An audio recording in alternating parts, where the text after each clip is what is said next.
ഫലസ്തീൻ അംബാസഡർ അബ്ദുള്ള അബു ഷാവേഷുമായി മുഖ്യമന്ത്രി പിണറായി വിജയൻ കൂടിക്കാഴ്ച നടത്തി. നിയമസഭയിലെ മുഖ്യമന്ത്രിയുടെ ചേംബറിൽ വെച്ചാണ് കൂടിക്കാഴ്ച.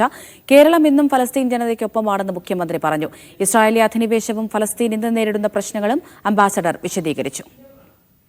സേഫ് സെയിൻ ലാബ്ദീൻ വിവരങ്ങൾ നൽകും. സേഫ്, കൂടിക്കാഴ്ച അവസാനിച്ചോ?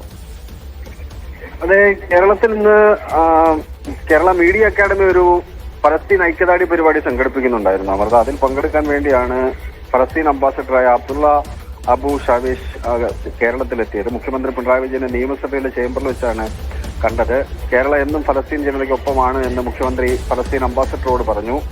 US പിന്തുണയുടെ എല്ലാ അന്താരാഷ്ട്ര കൺവെൻഷനുകളും അട്ടിമറിച്ചാണ് ഫലസ്തീന്റെ ജനാധിപത്യ അവകാശങ്ങൾ ഇസ്രായേൽ നിഷേധിച്ചു പോരുന്നത്. ഇസ്രായേലി അധിനിവേശം ഫലസ്തീൻ നേരിടുന്ന വലിയ പ്രശ്നമാണെന്ന് അംബാസഡർ വിശദീകരിച്ചു. ഈ നിർണായക സന്ദർഭത്തിൽ കേരളം നൽകുന്ന പിന്തുണ മഹത്തരമാണ്. കൂടുതൽ പിന്തുണ ഫലസ്തീൻ ആവശ്യമുണ്ട്. അത് ലോകത്തെമ്പാട് നിന്നും ലഭിക്കുമെന്നാണ് പ്രതീക്ഷിക്കുന്നതെന്ന് അദ്ദേഹം മുഖ്യമന്ത്രിയോട് പറയുകയുണ്ടായി. അമൃത. ശരി, സേഫ്.